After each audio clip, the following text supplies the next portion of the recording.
News nation और मैं हूं आपके साथ नेहा। कांग्रेस की उत्तराखंड इकाई के वरिष्ठ नेता काजी निजामुद्दीन ने पूर्व मंत्री यशपाल आर्य के पार्टी में फिर से शामिल होने और हरक सिंह रावत समेत कुछ अन्य नेताओं की वापसी की संभावना को लेकर चल रही अटकलों के बीच शनिवार को कहा कि अगर कोई अपनी गलती का एहसास करते हुए और कांग्रेस की नीति में विश्वास जताते हुए वापसी करता है तो इसमें क्या गलत है। उन्होंने पीटीआई भाषा के साथ बातचीत में यह भी कहा कि अगर सुबह का भूला शाम में घर लौट आए तो उसे भूला नहीं कहते। निजामुद्दीन ने यह टिप्पणी इस वक्त की है जब कुछ दिनों पहले ही यशपाल आर्य और उनके पुत्र संजीव आर्य कांग्रेस में फिर से शामिल हुए तथा ऐसी अटकलें हैं कि कांग्रेस छोड़ने वाले कुछ अन्य नेता भी आने वाले दिनों में पार्टी में वापसी कर सकते हैं। उत्तराखंड सरकार के मंत्री हरक सिंह रावत ने शुक्रवार को पूर्व मुख्यमंत्री हरीश रावत से कथित तौर पर माफी मांगी, जिसके बाद इन अटकलों को और बल मिल गया। कांग्रेस के राष्ट्रीय सचिव और हरिद्वार जिले की मंगलौर विधानसभा सीट से विधायक निजामुद्दीन ने कहा, सुबह का भूला अगर शाम को घर लौटे तो उसे भूला नहीं कहते।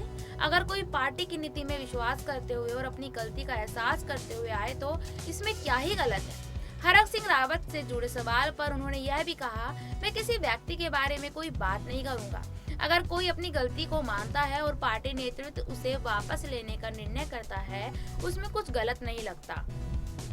उल्लेखनीय है कि पिछले विधानसभा चुनाव से कुछ महीने पहले विजय बहुगुणा और हरक सिंह रावत समेत कई कांग्रेस नेताओं ने बगावत कर दी थी, जिससे तत्कालीन हरीश रावत सरकार संकट में आ गई थी।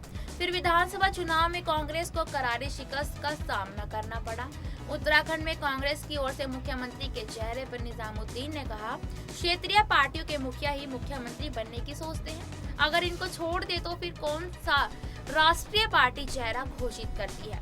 पहले भाजपा यहाँ अपना मुख्यमंत्री का चेहरा बताए, क्योंकि यह अटकलें हैं कि चुनाव से पहले पुष्कर सिंह धामी को भी बदला जा सकता है। उन्होंने कहा, राष्ट्रीय दलों की एक पार्टी है, वे अपने एजेंडे और घोषणा पत्र पर चुनाव लड़ते हैं। चुनाव के बाद विधायक अपने केंद्रीय नेतृत्व के साथ मुख्यमंत्री के बारे में निर्णय लेते हैं। पूछे जाने पर कि क्या उत्तराखंड में कांग्रेस के चुनाव जीतने की स्थिति में भी यही होगा, तो उन्होंने कहा, बिल्कुल। निजामुद्दीन ने प्रदेश की भाजपा सरकार पर निशाना साधते हुए कहा कि राज्य में बेरोजगारी, पलायन, किसानों की समस्याएं, महिला सुरक्षा और उद्योग धंधों का बंद होना सबसे अहम मुद्दे हैं, क्योंकि इस सरकार ने इनकी ओर बिल्कुल भी ध्यान नहीं दिया। उन्होंने दावा किया, कांग्रेस की सरकार में उत्तराखंड विकास का पर्यायवाची माना जाता था, लेकिन अब केंद्र और राज्य सरकार की गलत नीतियों के कारण उद्योग बंद हो रहे हैं। जब हरीश रावत जी की सरकार गई थी तो उत्तराखंड में देश में सबसे ज्यादा प्रति व्यक्ति आय थी। अब यह प्रदेश का बेरोजगारी दूर देश से सबसे आगे है।